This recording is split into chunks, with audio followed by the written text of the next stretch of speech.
The Children's Bible, 1 Samuel 28 through 31, and 2 Samuel 1 and 2.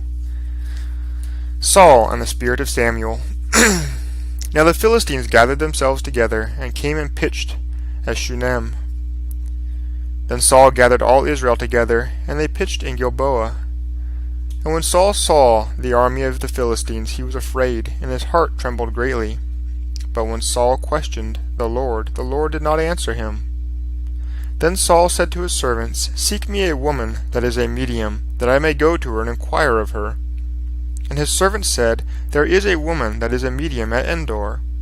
So Saul disguised himself and came to the woman by night. He said to her, I pray you, bring forth the spirit whose name I shall give you. Then the woman said, Whom shall I bring up to you? And he said, Bring me up Samuel. And when the woman saw Samuel, she cried with a loud voice, and spoke to Saul, saying, Why have you deceived me? For you are Saul. The king said to her, Be not afraid. What did you see? What is he like? She said, An old man, and he is covered with a robe. And Saul knew that it was Samuel, and he stooped with his face to the ground and bowed himself. And Samuel said to Saul, Why have you disturbed me? Saul said, I am greatly distressed, for the Philistines make war against me, and God has departed from me, and no longer answers me. Therefore I have called you, that you may make known to me what I shall do.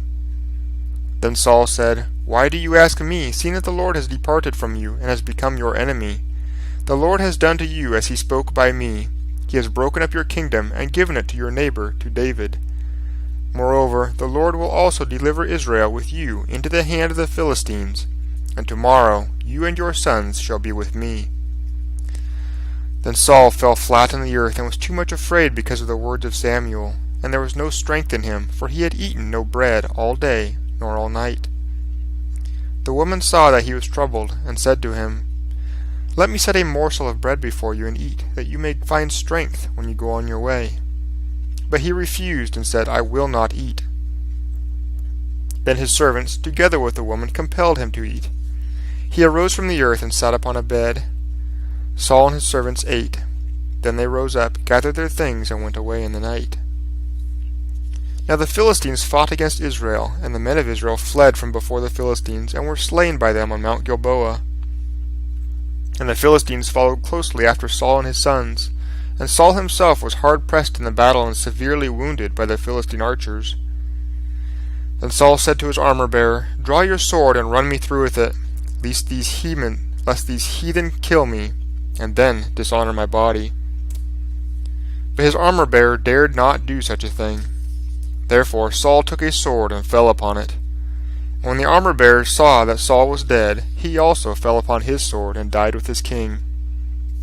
So Saul perished, and with his 3 sons and his armor-bearer, and all his men on that same day together.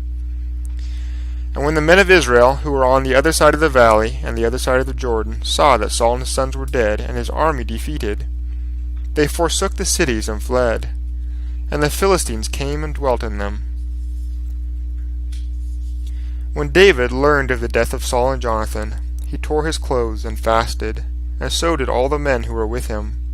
They mourned and wept and fasted until the evening, for Saul and for Israel, because they had fallen by the sword. And David lamented with this lamentation over Saul and over Jonathan his son. The beauty of Israel is slain upon thy high places. How are the mighty fallen? Tell it not in Gath, publish it not in the streets of Ashkelon, lest the daughters of the Philistines rejoice, lest the daughters of the uncircumcised triumph. Ye mountains of Gilboa, let there be no dew, neither let there be rain upon you, nor fields of offerings. For there the shield of the mighty is vilely cast away, the shield of Saul as though he had not been anointed with oil. From the blood of the slain, from the fat of the mighty, the bow of Jonathan turned not back, and the sword of Saul returned not empty.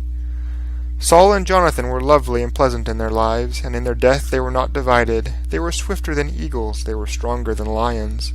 Ye daughters of Israel, weep over Saul, who clothed you in scarlet with other delights, who put on ornaments of gold upon your apparel. How are the mighty fallen in the midst of the battle? O Jonathan, thou wast slain in high places. I am distressed for thee, my brother Jonathan. Very pleasant hast thou been unto me. Thy love to me was wonderful, passing the love of women. How are the mighty fallen, and the weapons of war perished? And it came to pass after this, that the Lord told David to go up to Hebron. So he took his people, every man with his household, and he led them across the plain, and into the city. And there they anointed him king over the house of Judah. But Abner, the son of Ner, captain of Saul's army, took Ishbosheth, the son of Saul, and brought him to Mahanaim, and made him king over Gilead, and over the Asherites, and over all Israel. Ishbosheth was 40 years old when he began to reign over Israel, and he reigned for 2 years. But David and the house of Judah were stronger than they,